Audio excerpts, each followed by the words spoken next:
ठेकेदार ने घर बैठे सिट डाउन मांगा, जी ने शराब पी रखी थी, दूसरी लाइन का सिट डाउन मांगा, दूसरी लाइन का सिट डाउन दे दिया जी ने। जी साहब वहाँ पे मौजूद थे। जी साहब ने खुद लाइन लगवाई है, उसकी वजह से ये हादसा में मेरा हाथ और पैर दोनों बेकार हुए। ये ठेकेदार ने धमकी दे रहा है कि मेरे पे कुछ नहीं है। उन्होंने बोला कि जेई के और वो ठेकेदार की मिली भगत थी, मेरे इस लाइन पर चढ़ाया हूँ मैं। नशेबाज जेई ने गलत फीडर पर शटडाउन देकर ली लाइनमैन की जान।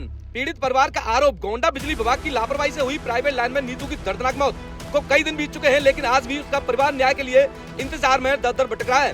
नीतू की मौत के बाद उसका घर पूरी तरह उजड़ गया है। पीछे रह गए 4 छोटे छोटे मासूम बच्चे, जिनके सिर से पिता का साया हमेशा के लिए उठ गया। पीड़ित परिवार ने जेई हरदेश पर शराब पीकर गलत लाइन का शटडाउन देने का गंभीर आरोप लगाया है। परिवार का कहना है, यदि सही लाइन का शटडाउन दिया गया होता तो आज नीतू जिंदा होता। इतना ही नहीं, पहले भी विभाग के लाइनमैन यह बात बता चुके हैं कि जेई हरदेश कई बार ड्यूटी के दौरान शराब के नशे में रहते हैं। जेई साहब की बात कर रहा हूँ। अच्छा, कैमरा जेई अब जो कर रहा है पी मत रहा है, जी शाम को ना मतलब शाम को पीता है तो बताओ, और हमने जो करा उसमें मत रहा है। फिर भी विभाग ने कभी इस पर कोई सख्त कार्रवाई नहीं की। परिवार का सवाल साफ है, जब नीतू ने अपनी अंतिम सांसों में जेई हरदेश और ठेकेदार को अपनी मौत का जिम्मेदार बताया था, तो फिर आज तक न्याय क्यों नहीं मिला? मेरा नाम है सर नीतू कुमार। 33 केवी का सिट डाउन लेने पर ठेकेदार ने स्वयं लाइन लगवाई। जी साहब वहाँ पे मौजूद थे। जी साहब ने खुद लाइन लगवाई है, उसकी वजह से ये हादसा में मेरा हाथ और पैर दोनों बेकार हुए। कौन ठेकेदार था? ठेकेदार कमरुद्दीन और ये बेलोट कौन से गांव का? गजरोट।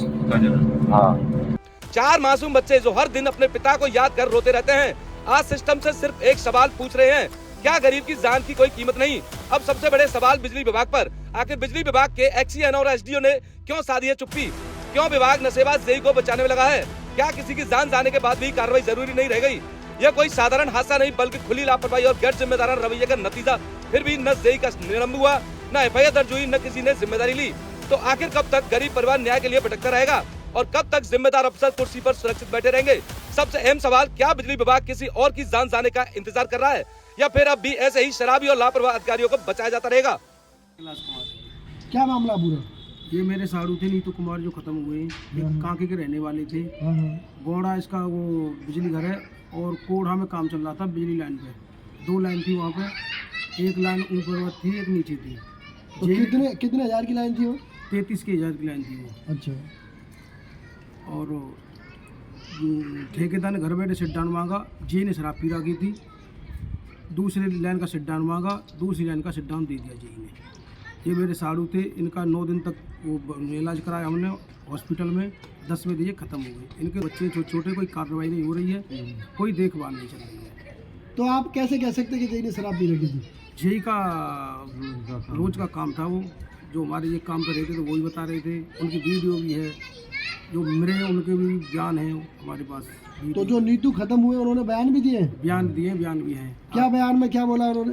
उन्होंने बोला कि जेई के और वो ठेकेदार के मिली भगत थी, मेरे इस लाइन पर चढ़ाया हूँ मैं। शाम 3 बजे की बात थी ये। तो उसमें अभी तक कोई कार्रवाई नहीं हो पाई? कोई कार्रवाई नहीं हो रही है। खैर जाते हैं तो इगलास जाते हैं तो गोड़ा जाओ, गोड़ा जाते हैं तो इगलास जाओ, कोई बिजली घर में जाओ, कोई कार्रवाई नहीं चल रही है। ठेकेदार ने धमकी दे रहा है कि मेरे पे कुछ नहीं है।